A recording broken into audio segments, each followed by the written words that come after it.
स्वागत छ तपाईहरुलाई हाम्रो युट्युब च्यानलमा। म मदन।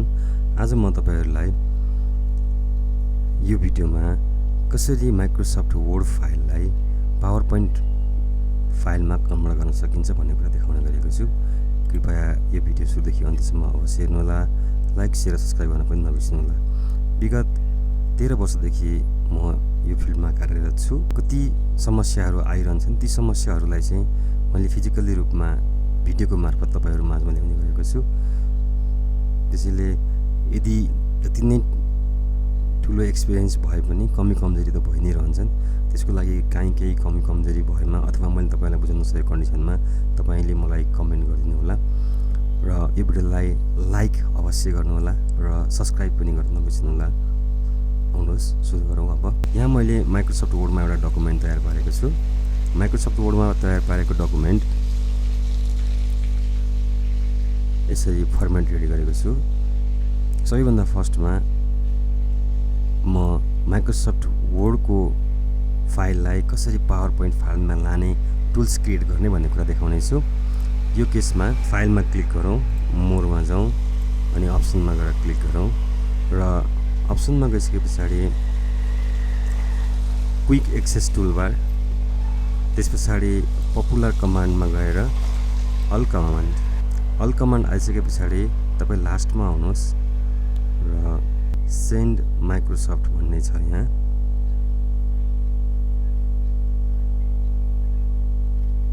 माइक्रोसफ्ट सब्जेक्ट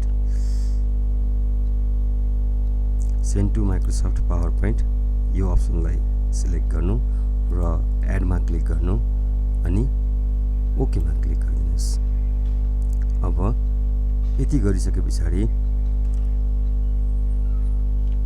तपाईले माइक्रोसफ्ट वर्डमा भएको कन्टेन्टलाई के गर्नुपर्ने हुन्छ भन्दाखेरि यो एरेन्जिङ गर्नुपर्ने हुन्छ। जस्तै यो माथिको ब्याकग्राउन्ड अफ द स्टडी जुन छ, यो ब्याकग्राउन्ड अफ द स्टडीलाई तपाईले हेडिङ 1 मा यहाँनेरि हेडिङ 1 मा लानुपर्ने हुन्छ।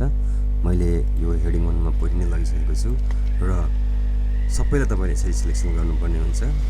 1 लाई त्यसपछि 1.2 लाई यहाँ तपाईले देख्न सक्नुहुन्छ। हेडिङ 1 मा छ यो। त्यस्तै गरेर अब्जेक्टिभ पनि हेडिङ 1 मा छ। यसै मेन टपिक्सलाई तपाईले हेडिङ 1 मा लानुपर्ने हुन्छ।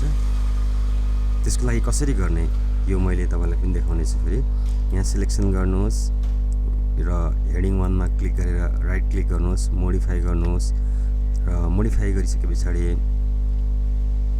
यहाँ फन्टको फर्मेट चुज गर्नु होला र हेडिङलाई कहाँ राख्ने, लेफ्ट कि राइट यहाँ लानु होला र यहाँनेरि बिट्विन गर्नुहोस् र यो भन्दा पनि एक्स्ट्रा यहाँ भएमा फर्मेटमा गएर फन्टमा गएर यहाँ फन्ट चुज गर्नुहोस्, बोल्ड, फन्ट साइज 14 र ओके गर्नुहोस्। यसरी ओके गरिसके पछाडि यो हेडिङ 1 सबै सेम एज इट इज हुन्छ र हेडिङ 1 लाई मैले सिलेक्सन गरिसके पछाडि अब म हेडिङ 4 तिर लाग्छु।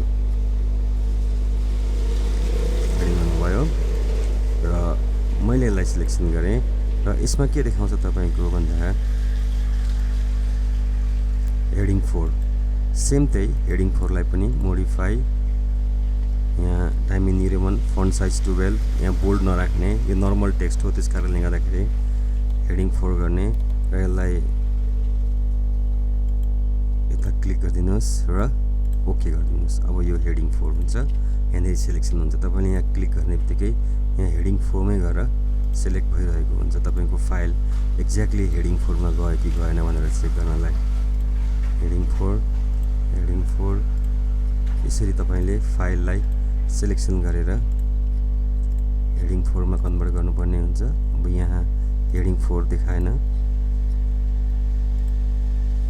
हेडिङ 4 यहाँसम्म देखायो, यहाँबाट देखाएन। यसलाई सिलेक्सन गरेर हेडिङ 4 गरिदिनुहोस्। यसलाई पनि सेम फर्मेट हुनुपर्छ। यो सेम फर्मेट किन हुनुपर्छ म तपाईलाई अहिले भन्ने छु। यसको पनि पालो आउँछ हेडिङ 4। यदि तपाईले माइक्रोसफ्ट वर्डको फाइललाई पावरपोइन्टमा लानुहुन्छ भने यो तपाईले गर्नु अनिवार्य नै छ। हेडिङ 4 त्यस्तै गरेर यसलाई पनि हेडिङ 4, यसलाई पनि हेडिङ 4, यो पनि हेडिङ 4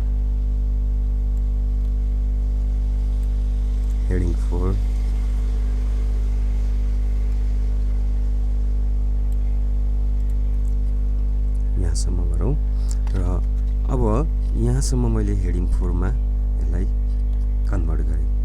यस पछाडि अब मैले गर्नुपर्ने के हो त भन्दाखेरि फर्स्टको हेडिङ 1 लाई सिलेक्ट गरौँ र यहाँ गएर सिलेक्ट गरे पछाडि सिलेक्ट टेक्स्ट विथ सिमिलर फर्मेटिङमा गएर क्लिक गरौँ। यो गरिसकेपछि के हुन्छ भन्दाखेरि तपाईको हेडिङ 1 को सबै टेक्स्टहरु चाहिँ के हुन्छ त अटो सिलेक्ट हुन्छ हैन। र यसलाई हामीले एउटा कुनै कलर गरौँ। मैले यसलाई रेड कलर गर्दै सबै के हुन्छ तपाईको रेड कलरमा कन्भर्ट हुन्छ हामीले गरेको हेडिङहरु। त्यस्तै गरेर सिमिलरली टेक्स्टलाई सिलेक्ट गरौँ यहाँ। अब फेरि यही जाउँ सिलेक्टमा गएर select with similar formatting click गरौँ। फेरि एउटा कुनै कलर चुज गर्दिम। मैले ब्लू गर्दै सबै के हुन्छ ब्लूमा कन्भर्ट भयो। यसपछि अघि हामीले बनाएको जुन टुल्स छ त्यो टुल्सलाई हामीले अब युज गरौँ। जुन टुल्स बनाएको टुल्स यहाँ गएर बसेको हुन्छ send to Microsoft PowerPoint भन्ने यहाँ देख्नुभयो तपाईहरुले। यहाँ गएर क्लिक गरिदिनुहोस्। अब यो पावर पोइन्टमा अटोमेटिकली खुल्छ। अब हामीले गरेको सबै फर्मेटहरु यहाँ आएर बस्छ। हामीले दुईटा पेजलाई गरेको थियौं त्यही भएर यो आएन यहाँ ब्याकग्राउन्ड अफ द स्टडी। यसरी स्टेप वाइज तपाईको फाइलहरु पावर पोइन्टमा कन्भर्ट हुन्छ। धन्यवाद छ यो भिडियो हेरिदिनु भएकोमा।